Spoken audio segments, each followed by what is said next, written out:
Hi, this is Dr. Patterson and welcome to Fasting with the Doc.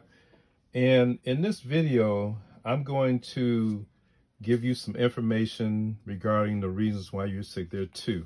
So we're going to talk about the two reasons why you become ill and ultimately develop disease. And in some cases from this disease, if it lasts too long and is left untreated, you may succumb to whatever the diagnosed disease is. And keep in mind that I've said before that people die from starvation, exhaustion, and exposure. It could be at the cell layer. This is some of the areas that affect the organs. When the cells are damaged or diseased, the organ becomes damaged and diseased, and organ systems become damaged and diseased. And if this, like I said, if it's prolonged, then you will succumb to it if left untreated. But it's important to know why you get sick. That's very important. And one of the first reasons that we're going to look at is not being in alignment with your natural environment. So that means that you would have to adapt to the change in the environment. And what I mean by that is that you have to look at topography. That includes the water, the air, the land mass, the food, the level of stress that you're involved in. And so if you move from that location, then you may not be able to adapt to the new location. The food may be different. The air quality of air may be different. The water may be different. The zone that you're living in now, the new zone, might be different from the one that you once came from. So we're going to look at the map here. Let's look at this globe. And I'm going to point out some things. This is the equator right here. Okay, this blue line right there, that's the equator. And I'm just going to look at the zones here. We're looking at the Tropic of Cancer. That's about 20 degrees north of the equator. And you're going to go down to about 20 degrees south here, which is the Tropic of Capricorn. And I want to look at the countries involved. This area here is very warm. It's actually hot, this area. Anywhere around, that encompasses Middle Africa, southern part of Southern Africa. Keep going all the way around the globe here. You see where we have Malaysia, Thailand, part of Northern Australia. We keep going. You're going to come around to the Hawaiian Islands, Middle America or Central America, Northern South America. So I'm looking at this area, and when you think about the topography of this area, there's certain foods that are associated with the area. So when we look in terms of people, then if there's any alteration from north to south, east to west, it will affect your nervous system. It's going to affect the what is called epigenetics. Epigenetics is changes in the environment to where it affects your DNA. It affects the DNA in such a way that genes that are turned on won't stay turned on, or genes that should turn on won't turn on. Genes that are on that should turn off won't turn off. And if this occurs, and then the cells that are associated with the DNA have problems with this turning on and turning off of genes, then they can become cancerous. That's how it starts. See, so it affects the DNA. Then it affects the nervous system. The autonomic nervous system, which is comprised of two parts, basically help you survive when you're in the sympathetic mode. That's your flight or fright mode. And then the parasympathetic is rest and digest. And so we're just going to take an area here. Just look at this area right here. This is Tropic of Cancer right here, and then Tropic of Capricorn, 30 degrees below. We take people that come from this area here, right in here, move them over here. But look where it is. Here's the Tropic of Cancer, right there. That's Mexico, It's the middle part of Mexico. Suppose you move them north. Here's Chicago up here. That's 42 degrees latitude. You got a difference in the temperature.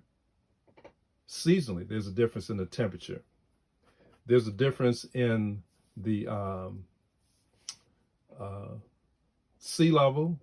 You have to take that into consideration. And there's certainly a difference in food. So when you consider that it's very possible that the food in this area here kept your nervous system balanced, it kept the DNA and the genes in balance, then there are different type of diseases that occur as a result of heat that you don't see over here in this area. So you may see it in the southern part, but it's still north of the Tropic of Cancer, and certainly north of the equator, which is at 0.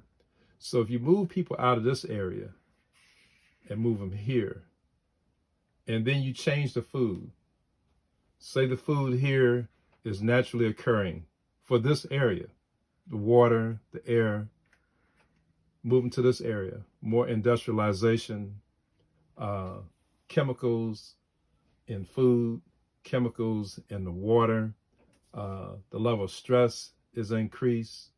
There may be certain immunological changes that occur, parasites, bacteria, fungus, viral infections. Then just the actual change in food, which is totally different from this food here in this area, we're talking about a state of disease. So it's almost impossible. It's almost impossible to live today in this environment. And now it's almost global, but let's just go back and say that if you cannot get foods that will help to raise your nutritional response to that food, where it resonates with the cells, then the cells will start to prematurely die, or they will become rogue. And if those cells become rogue and they're trying to survive, then we're talking about cancer. So what you're seeing is in this area here, people are over consuming foods that do not resonate with their cells. That's where disease comes from. And case in point, we had, like I said, I've been in practice 40 years. We've had patients from Chicago, Indiana, Wisconsin, Iowa that have come to our office. And they had to go to this area here. We're talking about Nigeria, Ghana, Sierra Leone, Senegal, and most of it was business. Some of it was for religious reasons, but whatever it was, they had to go here in this area from 42 degrees latitude.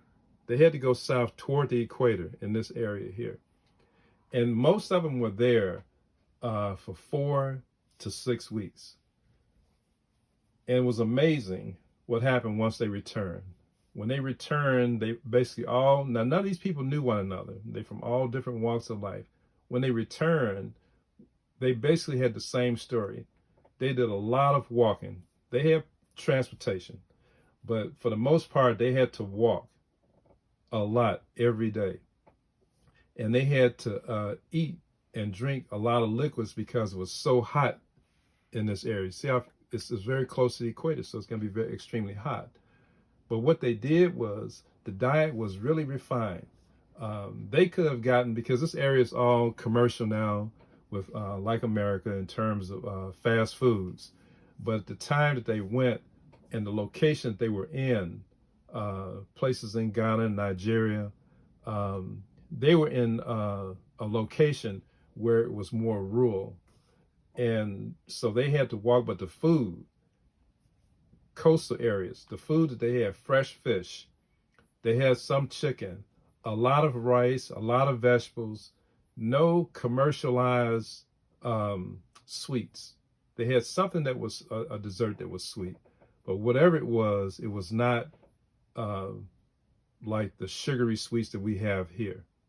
So these people lost the weight loss in that period of time was 11 to 22 pounds in that period of time, eating, walking, drinking water, teas, that sort of thing.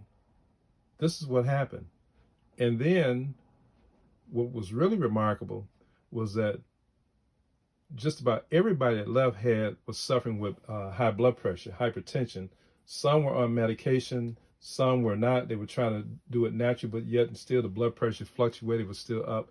When they got here, after about 2 weeks, the blood pressure came down. It was reduced, and then it became normal. You see? So that means that the food, the air, the water, the circulation from walking resonated with their cellular structures and their DNA, and they lost weight. The hypertension reduced down to normal, and they took blood pressures of people in these areas, and none of these people, no matter what the age was, had hypertension. That's an amazing kind of thing. So this will show you that the location that you're in has a lot to do with your health. So when these people all return back to the States and return to Chicago, within 2 weeks, the blood pressure went up, the weight started to increase. This is what we know, and this is with medication. This is what we noticed. So you're out of the area. If you couldn't bring this environment to Chicago, you're going to have problems. So that's letting you know that some of the diseases that you have, especially with chronic illness, are the result of your body not being able to resonate with the location that you're living in, reside in, or work in. It's the result of the food. And we know that food today, the standard American diet, is not food. Okay, it's something artificial. And so the cells of the body, they rebel, so there are chemicals, toxins that are in direct conflict with the cellular respiration that goes on, with all the different cycles that help you extract energy from foods. You're in direct conflict with that. See, so that's how your environment reacts to being in the wrong environment, and what happens when you put the body back into its natural, normal environment where it should be, then you get an immediate response. And so as a matter of fact, coming from this area, and I keep going back to this area here in West Africa, and you're looking at the states. First of all, we're looking at an elevation in terms of degrees as far as the latitude is concerned. So it's going to be a little cool. It gets hot here too, seasonally. But what we're looking at is that you have to adapt to the changes in season. See, and so that means that the food has to adapt also.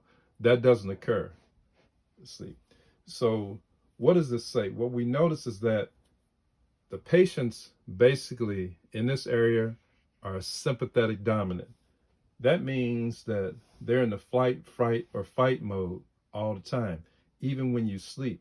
Your stress hormones should not be elevated in your sleep. So it's just like being on the treadmill. Your body will lay down to rest, but it doesn't rest. The body is on a treadmill while you're sleeping. Your eyes are closed. And when you wake up tired. So you've got to have the ability to have your hormones, the stress hormones, adapt to the situation that they're in, as far as stress is concerned, and then return to normal. That does not occur in most cases. And as a result, patients have hypertension. You can have diabetes or develop diabetes that has nothing to do with the foods that you consume.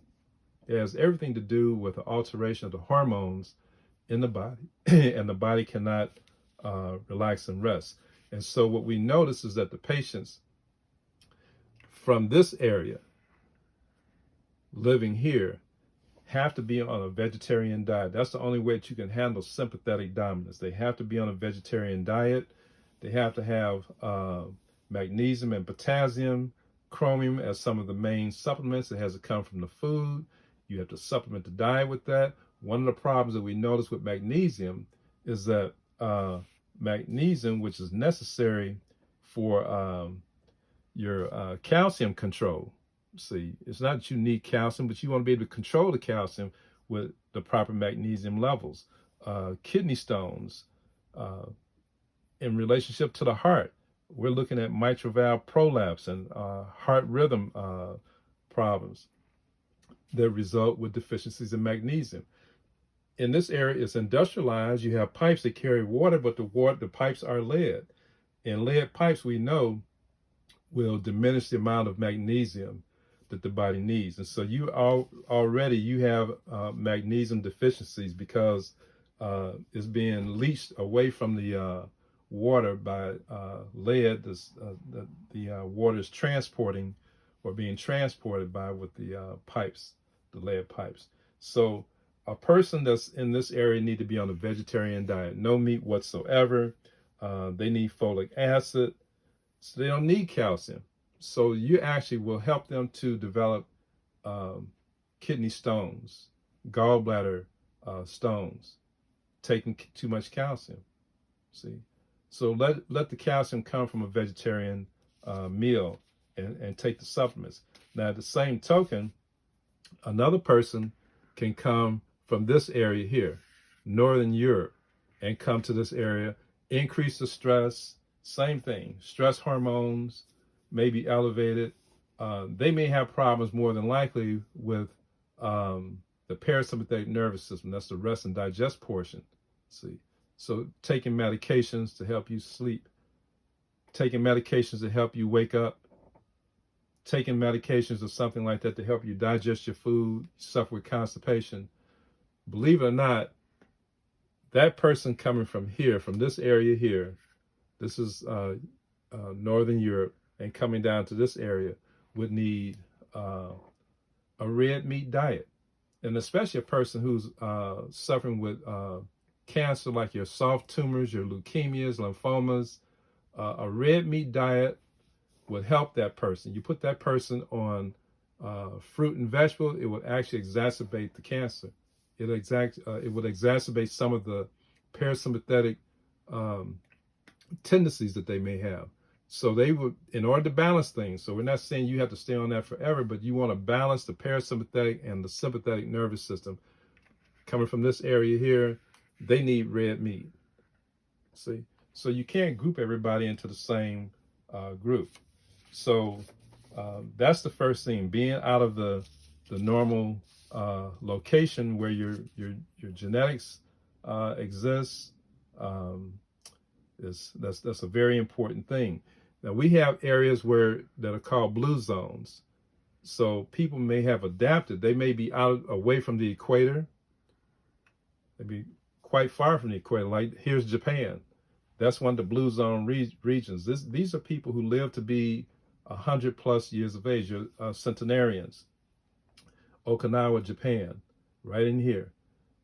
Okinawa, Japan is like some 31 degrees latitude. That's north equator. So they get cold. It gets cold there. All right. But their diet and lifestyle is such that their lifespan, the average lifespan is 83 years. See, life expectancy there, 83 years of age. And so a lot of people live past 100 years of age in Japan. This is called a blue zone. Diet, a lot of vegetables, a lot of seafood, a lot of exercise, not lifting weights all the time, different forms of exercise. That's very important.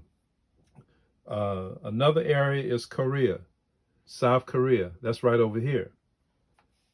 See, so South Korea is a little further north. There's some 36 degrees latitude,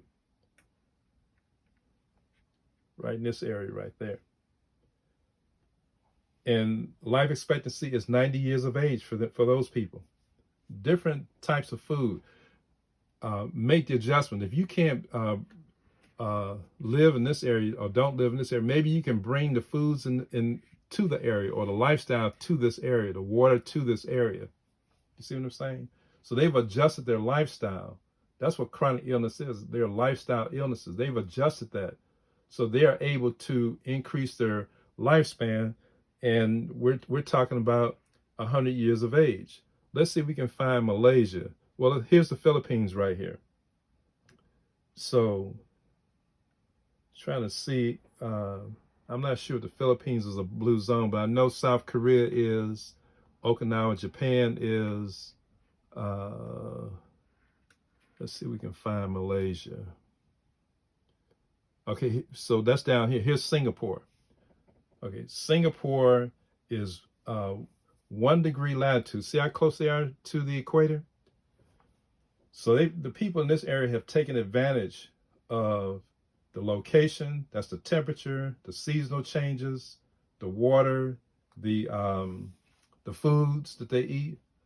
And none of these groups eat a lot of meat. They may eat some form of meat maybe once a week, once every other week, and some people not at all. Okay, a lot of vegetables. The high volume of vegetables is incredible.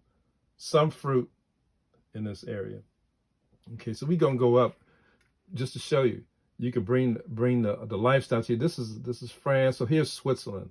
Switzerland is 46 degrees latitude. So that's further north than Chicago, which is 42. And so what they've done basically is they have a topography where they have fresh water. They have some of the best water. The water in Switzerland, if you drink that water, you can actually feel it traveling through the digestive system. It's amazing how it makes you feel. You don't need a lot of soap to lather. You feel just wonderful all over. They have some of the best water. And if you go to Saudi Arabia, Mecca, Medina, in this area here, the well water, that's some of the best water. I've had water from there, and at first I thought I had a UTI, urinary tract infection, but when I first started drinking the water, I just kept going to the bathroom, and let me know that my kidneys needed flushing, the bladder needed flushing, and once I've had enough of that water, then everything began to optimize, and I felt 100% better. But I noticed about Switzerland, in Saudi Arabia, the well water there is called Zamzam water. That water there is some of the purest water in the world. And when you get pure food and pure water, you will notice immediate changes in your body. So Spain, here's another place. Spain is 41 degrees latitude. So actually you can trace that right around to Chicago. But the lifestyle, that's important. Lifestyle changes. This, the life expectancy here is 82.8 years of age. South Korea, we say, was 90. Switzerland was 81. But these are blue zones, and these are areas where people live to be centenarians with ease. Okay, so that's very important. And we said there were 2 reasons. Another reason that you become ill and ultimately develop disease is eating foods that don't resonate with the body because they're out of season. So here we eat foods in America. You eat foods that are in season, out of season, all year round. You have to eat foods that resonate with your DNA, that resonate with your cellular metabolism. And that's very important. And so that's why in this area here, you have to fast. You have to have a period of time where you don't eat anything. You don't put anything in, and what's in, you have to clean out and give yourself 30 days to do it. You need distilled water to do that.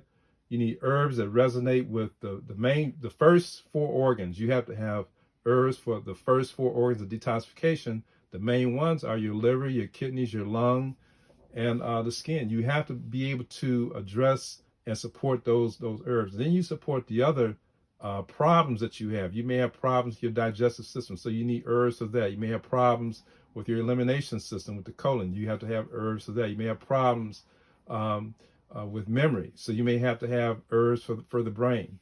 So we'll talk about, on our Patreon page, we'll talk about, get into the specifics of the herbs, the uses, and conditions that they actually help to, and organs they actually help to support. But here we just want to give you information to let you know what the problems are and how to address it, and be more cognizant of the fact that there's several things that are not your fault. But if you begin to realize and recognize that there's some things going on that's affecting my body that I wasn't aware of, but now I have to address these issues. Otherwise, this environment could possibly kill me. So when we talk about the environment, and we talk about the season as it relates to the environment, let's look at winter. Okay, so we're looking at changes in season in this area all over, because the seasons change here too, but that might be a rainy season rather than snow. And in the upper areas like the mountains, you get snow. But here we see it gets cold in America, all the way down to near Florida. Sometimes it gets very cold in Florida, down to freezing. Same way in Arizona and California. See, so it can get very cold. But in the winter, we talk about your cells, your organs, they also vibrate at a certain frequency. See, so it's important to have foods that resonate with the organs, that detoxify the body. When they detoxify themselves, they're trying to rid waste from the body. If that organ is blocked, it's going to back up. Poison will disseminate to the rest of the body or to another organ. Just for instance, like kidney, bladder. Those are winter organs. They detoxify themselves in the winter. They detoxify the body in the winter. So we fast in winter because the frequency of those organs is a little bit lower. It's like 3 hertz right there. That's between December 21st and March 21st. That's the winter. And every organ has a certain property.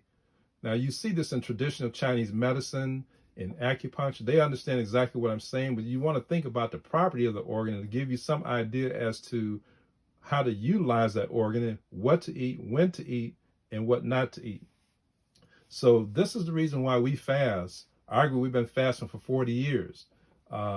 We fast, and I fasted longer before I even started to practice, but I've been fasting some 47 years now, once a year, a major fast, a water fast with the support of the organs, drainage through colon irrigation and enemas is very important. And I notice I fasted all 5 seasons.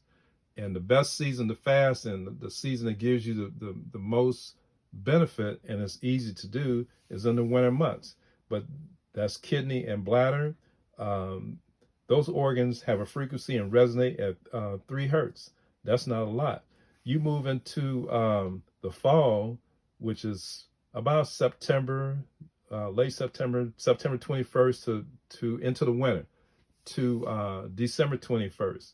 Well, we're looking at the lungs and the large intestine. So the organs are getting a little bit larger.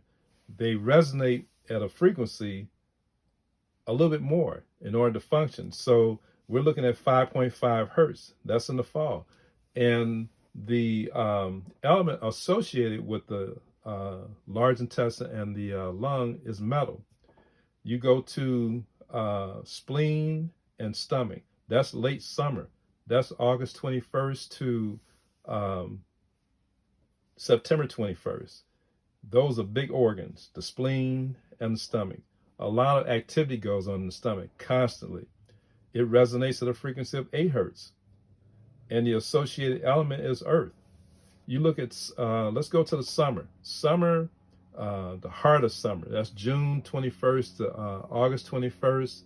We're talking about heart and small intestine. Big organs, a lot of activity. Small intestines, digestion, your carbohydrates, fats, and proteins.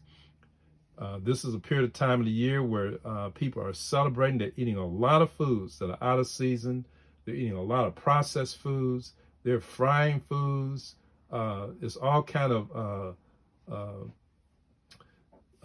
things going on in terms of preparation of the food, and the food basically is out of season. So and what I mean by out of season, in the summer, you're supposed to eat foods that can hold water into your body. It should never be an issue of dehydration. See, so when we're talking about foods that hold water, that's your melon foods.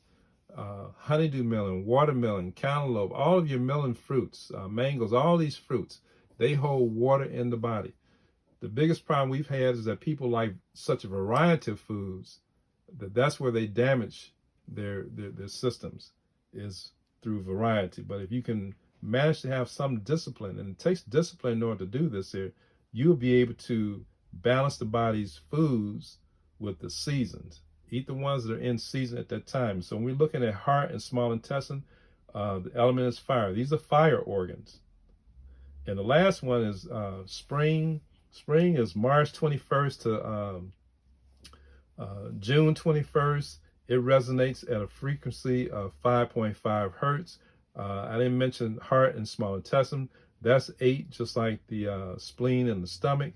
Those are large organs, so they resonate at a higher frequency. They require a lot more blood in order to function, a lot more food, but the food should be seasonal and it should be good food. So when we look at the spring, that's your liver and your gallbladder. Liver is that's one of the main organs of detoxification. So you got to support that. The element is wood. So you have to support that organ, because that's just like the oil filter on your car. And it has a dual oil filter. So there's 2 filters in there.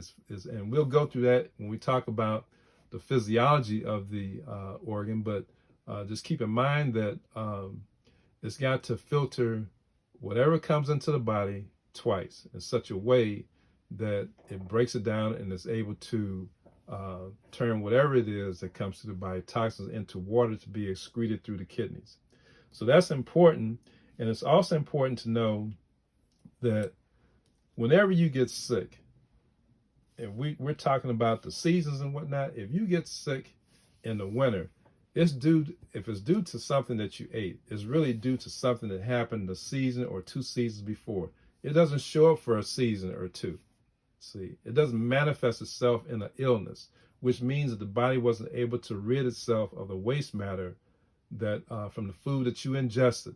Instead of getting rid of the waste matter and taking the nutrients and running the cycles of metabolism, you was not able to rid the body of that waste, those waste properties. And what happened is it got right back into your circulation, and now you become infected. That waste matter it'll make you ill, and that's the body's way of letting you know that you have an imbalance in the body. So what we want to do is make sure that you take from this information and start to look at, just observe and see if you have some sort of condition that might be related to your location. It might be related to the chemicals in the food that you consume. It might be related to the air that you breathe. We noticed that in the area of this area here in Chicago, Milwaukee, some of these Midwest states, we had smoke that came down this past summer. Okay, a lot of smoke from burning fires that came down. The air quality was horrible. So that smoke will damage your lungs. You need to know what herbs to take to help support the lungs, to help promote mucus. It should act like an expectorant, like pleurisy root. That is an expectorant. See, pleurisy root will help you start secreting a lot of mucus. You'll cough that mucus up and get the impurities from that smoke out the body. Wild cherry bark. Wild cherry bark will help to lessen the severity of the cough. You add mullein to the pleurisy root. That'll help to get rid of the stringiness of the mucus. The mucus can be strangulating sometimes. It'll loosen it up, but it'll get rid of the stringiness of the mucus. So just those 3 herbs right there is something that you can use in a case where we had problems with smoke inhalation from the wildfires in this area. That's the Canadian wildfires. So I hope you'll be able to get some information that could kind of put you on track, at least make you a little bit more cognizant of the fact that it's not always something that you're doing. There are environmental changes, there are changes in the location that you're in. You got to bring the properties of a location that you're probably genetically from your genetics and your DNA is from that area. You got to bring those properties here. You got to find out what they are and bring those properties to wherever you are as best you can to make sure that you can live as long as the people in the blue zones that we talked about. Okay, so we went through a lot of information here. We plan to talk more specifically about the herbs and how to associate herbal combinations with the conditions that you may have. Make sure that you stay in communication with your primary care physician. Let them know what you're doing. Hopefully you have a primary care physician who is a little bit more understanding as to this type of healthcare. They're moving in this direction, believe it or not, because people are tired of taking medicines that do not heal the tissue, but they do help in terms of preventing some sort of major catastrophe. So until that time, like I said, we'll be talking about the herbs a little bit more on another channel, on our Patreon channel, and we'll let you know when that occurs. All right, best in health.